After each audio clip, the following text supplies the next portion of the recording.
Hello again, and welcome to Module 3, which covers emotions and spirituality, emotions and healthcare, and spirituality and health. The objectives for this module are for you to be able to describe the body as an energy system, name and describe at least 2 energy therapies and how they promote well-being, and describe how one's spiritual and religious beliefs can impact one's health. Chapter 27 is all about energy therapies. Albert Einstein stated, "Everything is energy, and that's all there is to it."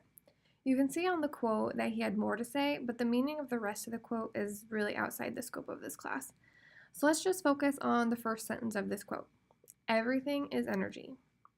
Einstein published his famous equation, E equals mc squared, in 1905, where E is energy, m is mass, and c is the speed of light in a vacuum. Since then, E equals mc squared has become one of the most famous equations in the world. Even people with no background in physics have at least heard of the equation. This equation has had a huge influence on the world we live in. It basically means that energy and mass can be converted to each other. Another way of saying it is that anything that has mass has energy stored in it. So Einstein said, everything is energy. Did he really mean everything? Einstein, one of the greatest science minds ever to live on the planet, would have said, yes, everything. The chair you are sitting on has mass, so it's energetic. The house you are living in has mass, so it's energetic. The food you ate in your last meal is energetic. The air you are breathing is energetic. Your body is energetic. So what is energy? There are many forms of energy: thermal, electrical, chemical, nuclear, and more. Energy can be neither created nor destroyed. It can only take a different form. For example, an automobile engine changes chemical energy of fuel to mechanical and heat energy. A tree changes radiant energy to chemical energy, and etc. Energy is transferred between systems, giving power to one system while taking it away from another.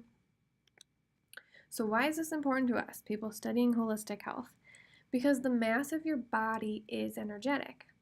This is really no surprise to cardiologists who use EKG electrocardiography to detect heart rhythm. The heart is the strongest source of electricity in the body.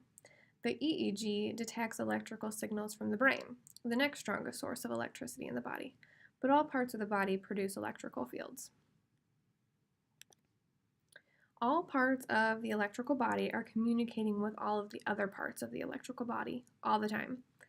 Imagine the electric wires in your house.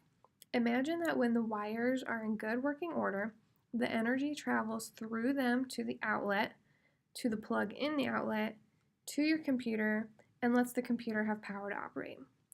Then, during a thunderstorm, if a bolt of lightning hits the power cords, an excess amount of energy can overload the wiring with a power surge and fry the electrical components in your computer.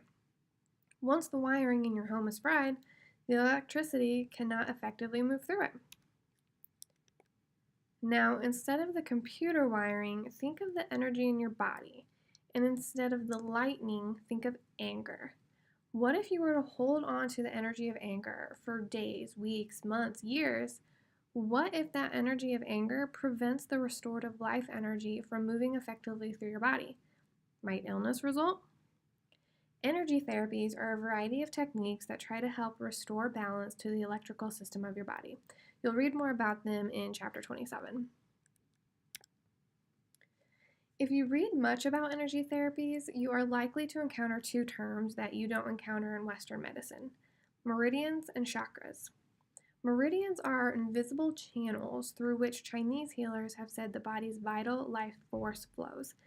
Imagine a garden hose that is kinked, not allowing water to flow through it. It needs to get unkinked so water can flow again. If the meridians get kinked, so to speak, and healing energy is not allowed to flow through the body, acupuncture is unkinking the channels so the healing energy can flow once again. The chakras are described as circular energy centers in the body, found near the heart, abdomen, cranium, and at other points in the body. So meridians are like an energy transportation system, and the chakras are like energy stations. I've uploaded 3 articles about healing energy that I would like for you to read. The first one is a 12-page article from the Journal of Bodywork and Movement Therapies called What is Healing Energy? There's a lot of information in the article, and some of it is very confusing, so please don't feel overwhelmed, but do try to at least skim it. The second article is a 2-page article called Unique Healing Energy Class offered at West Virginia State University. This article talks about a class in healing energy that is being offered at a university in West Virginia. The third article is a 3-page article called The Science of Energy Healing, which talks about how to be an informed consumer in the field that is sometimes viewed as quackery by people in the mainstream. In Chapter 9, you'll read about spirituality.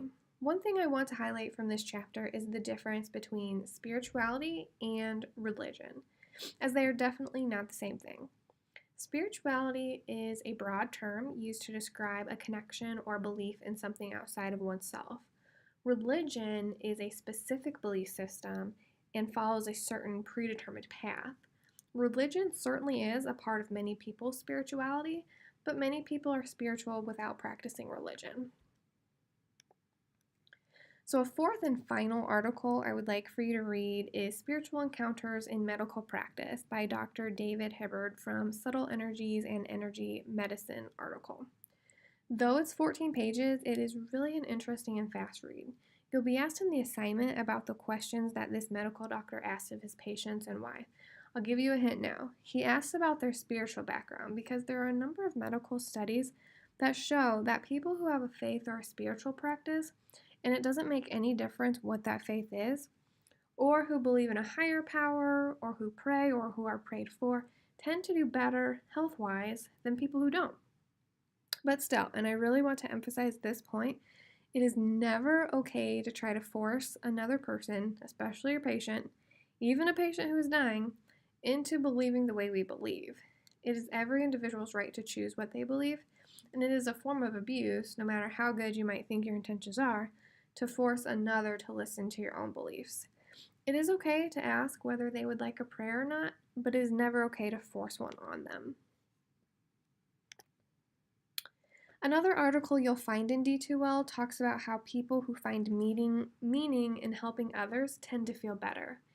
In the 2017 May-June issue of the magazine Spirituality and Health, there's an article called Why Worry? Find Meaning. Again, I've uploaded this article, but I do not expect you to read it. I will give you the highlights here. People often think that getting things or having things is what makes us happy, and it does. Having enough money to buy the things we want, being able to eat the things we want, being able to do the things we want, like vacations and exotic places, will make us happy in the short term. But over a lifetime, those who find it meaningful to give to others are more content. I think of happiness as a fleeting, short-term feeling. It is pleasant, yes, but having short-term feelings of happiness does not necessarily make for an overall happy life. However, a meaningful life is one that is fulfilling, and many people lead meaningful lives when they give to others. Help cheer someone up, buy someone a gift, be a good friend. I've added a handout to D2L with several websites where you can find more information about energy therapies and related topics, in case you're interested.